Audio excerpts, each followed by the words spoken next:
Hey, this is Mike from Junkie on Crafts and Builds, and today we have an unboxing and impressions of the new G.I. Joe Classified series, Cobra Shadow Tracker. Now, we've only seen this guy once before, but never in a 6-inch scale, so this is kind of a really cool little treat. I don't know a lot about this character. What I've seen, he's pretty interesting. So here we have the front of the box, obviously, with Cobra Shadow Tracker across the bottom, and it is in this Dark Energon storyline here. As you can see, the Energon kind of creeping in here on the jungle. He is the Cobra Jungle Tracker, one of the specialists within the Cobra ranks for conquering anything that's in the jungle, including the Joes. And we have all of his accessories up front here. It's kind of varied. It's not too bad. He is number 108. And there's his little QR code if you so desire to scan it. There's another image of Shadow Tracker holding his kama knife and pointing at you viciously. And here we have the back of the box. He is 6.4 inches or 164 millimeters. We have these real little neat details here on the figure, as well as his stats along the bottom if you care about that at all. But we have another look at all of his accessories, which we will be looking at here in due time. So with that, let's get him out of his package and check out Cobra Shadow Tracker. And here we have Cobra Shadow Tracker out of his package and all his accessories laid out here in front of you. He has a really cool looking presence. And we'll kind of go over the aesthetics as well as some of the articulation. There's some good, there's some bad. First off, I just want to point out all the stuff that he comes with. And we're going to start from, we'll do from left to right. And we're going to start here with this quiver. Now this quiver is, to me, a new mold. And what's really nice is that this is not gummy at all. This is a really nice, solid, thick hunk of plastic. It has these really cool clips in place here for the weapons. It has 3 molded arrows, but the 4th arrow can be removed. All right, and as you can see here, it's got this interesting little arrowhead on the end. So, and again, it just kind of slides right in without any issues. It has this really nice molded section here to go fit into his back. But again, really nice and solid. Next, we have his you know what, we're going to continue with the weapons. We're going to go with his hatchet here. Again, just a simple black plastic, straight for the most part. But again, really nice simple details here on the sculpt. A little bit of a texture in between this woven section on this hatchet. Next, we have his blade. All right, and it's a really nice little design here. Blade is obviously painted silver, black handle, a little bit of texture to show where this just for the wraps around the hilt, and it's got this small little design. It looks like a head at the end. With his quiver, we have his compound bow, and again, mine actually came out of the package really straight, which is good because this is not a gummy plastic this time. It has a little bit of a give, but it's really nicely sculpted. The string obviously does not move, but it has this little notch here that you could kind of get his hand into if you wanted to pull it back a little bit. Additionally, this bow comes with this silencer type of item, or it's like a blowgun or something. I'm not sure exactly. Whatever your imagination wants it to be, that's what it will be. But that just slides into the bow. But again, it's nice that we're getting like a stronger plastic and it doesn't feel flimsy at all. Finally, we have his face. Now let me zoom in here on his face for you. So as you can see, his face is a mask in and of itself. You don't know what his true identity looks like. But as you can tell here, like this is a black skull with some greenish highlights and like dry brushing across his mouth. Looks really, really cool. Let me see if we go closer here for you. Get a little light for you here, just so you can see a little bit better. But yeah, like the eyes are like this, just these silver dots. And then, like I said, the face itself has this green kind of wash and highlights on it. Looks really, really menacing. And that kind of bleeds over into his dreads. So, but we'll get into the rest of the aesthetics here. But what is neat about this guy is that you can actually put on not one, but two other faceplates. So he comes with this kind of iridescent yellow translucent faceplate, and that's what's shown on the front of the box and everything, as well as the vintage toy. Let's see if you can see here. It's got some decent sculpt on it. It's on its own. You got this little bit of like a tech or rivet here across the top, and across the face here there's some line work. There it is from the side. As you can see, his nose is really not present, which kind of matches up with the rest of the skull here. But what's really nice is that this is molded so well where just a little bit of friction will hold that mask in place. And then that is the look that you have here. It's really kind of cool because you can see through the yellow. You can see his face there. Really kind of neat. I'm not sure exactly what it represents in regards to him as a character with the comics and everything else. If there is any comics that go with this guy or any story with him, I'm not sure. But in and of itself, that's a neat little feature. But that's, like I said, that's one of two masks. His other one here, if I can get him back in place, is this like jackal or other animal style mask. Looks like a skull that he would wear over. Again, really kind of frightening, but like the other one, it just fits on with friction. And there is Shadow Tracker wearing his bone mask, and that's pretty freaky looking. I'm not gonna lie, that's a little unsettling to say the least. So I mean, if you would see this guy out in the jungle tracking you, or just standing in the middle of the forest or whatever, looking at you, I mean, that's a little intimidating to say the least.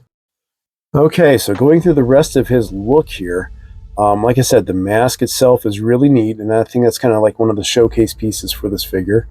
But like I said, he's got this sculpted hair in dreadlocks.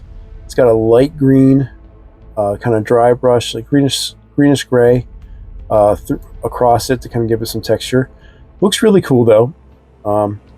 Moving down, he's got this little bone necklace that goes around his collar. Oh, other little details. He's got gauged ears. You can get in here as you can see. So yeah, he's got gauged ears on both sides. So again, really just another little bit of detail about him being out into the jungles and in the wilds here. Really neat. He's got this tech vest, which is kind of like a yellowish white, in my opinion. Kind of highlight across this grayish green, like maybe a greenish brown plastic here. It goes all the way around. We got this texture here on the back for him. It's really neat. Unfortunately though, it does block a lot of articulation with this guy. So we'll go through that. This other skull piece that kind of matches up with the mask he wears is a soft plastic that is glued to the underside of the vest itself. And the asymmetric look of it I really like. He's got arms here with like molded armbands around, which thank you, because as we've seen with previous waves, the armbands that are separate pieces are prone to falling all over the place. Go down here to these new gauntlets. They are molded. They have this like fur cropping out from underneath, and then we got this kind of like a bracer leather on the inside here, and on this side we've got these bone You can have them as blades. Some people are saying they're like little blow darts. Again, whatever your imagination is, that's what they are. So, but that's really neat that we get this level of detail and sculpt in here. Next, we go down to this other little floating piece, which is neat. It's a little rope that has these little details for these other claws, and it wraps around to kind of like show this darkened jaguar type of hide that he wears as a wrap.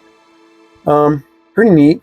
Again, it's a nice little detail, but the functionality of it is really lacking. As we continue along here, we've got our green tactical pants with floating little pieces here to hold some of the accessories in place.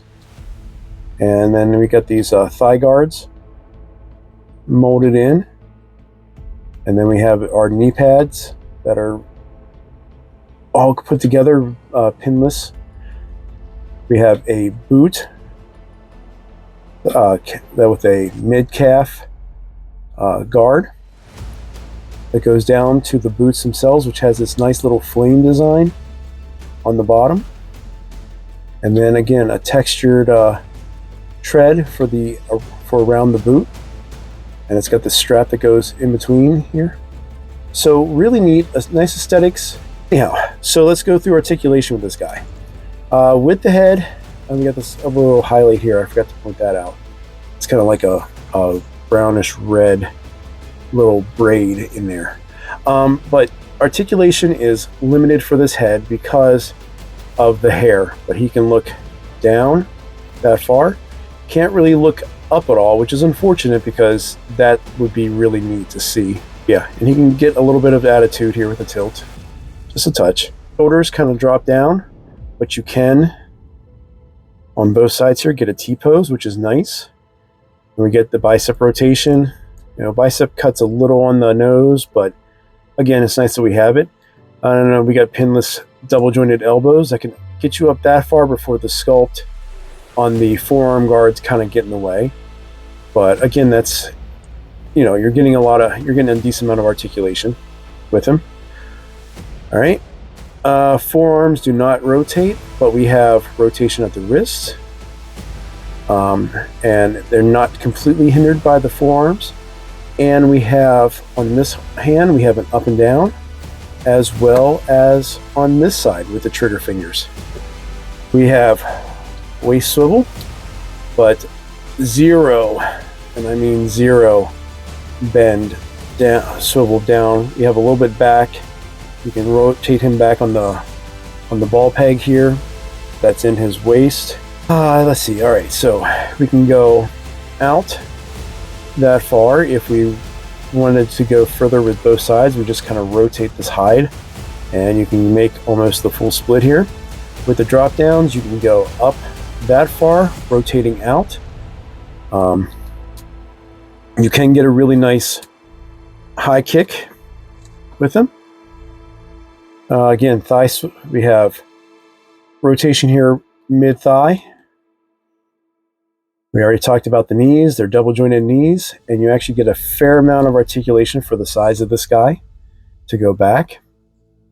And then we have rotation at the boot, which is really nice for helping, since you can't get a lot of articulation here at the chest, you can kind of work it through at the legs. And then we got decent ankle rotation down and up, and we have a good pivot. So all in all, he is decent. He's a victim of his own sculpt in regards to what he could do for the character. So like I said, the only other vintage toy we had of this guy is his original release back in 2011. And with that, he was part of the Pursuit of Cobra wave. And with that, he had a lot more accessories than what we see here.